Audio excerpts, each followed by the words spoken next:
Na-amaze ako, grabe sa product natin sa Well Protect. Kasi yung anak ko, bilang nanay, napakasakit na makita yung anak mo na walang confidence sa sarili.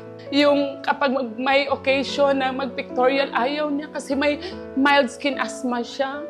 Tapos, mula 7 years old hanggang 15 years old, yung gamit niya yung mahal na branded na product pero walang effect, may lotion pa yun.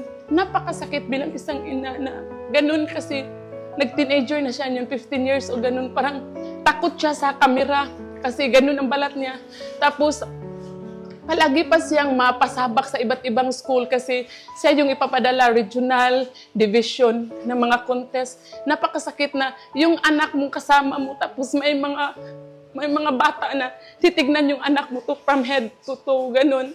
Napakasakit. Tapos yung nakilala ko si Well Protect, wala lang 2 weeks, ginamit yun ng anak ko. Talagang nawala lahat.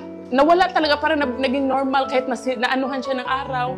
Yun nasabi ko na nag-member ako 2, nag-mobile stockist ako 14 kasi ito si Well Life ganun. Tapos yung asawa ko, dinala ko siya sa training at nakilala niya lalo si Well Life, lalo na yung Well Life family. Si Well Life kasi hindi siya business lang. Sa sitwasyon ko ngayon na grabe yung pinagdaanan ko, health at saka financial. Nasabi ko ni Lord na, Lord, thank you kasi pinakilala mo muna sa akin si Well Life.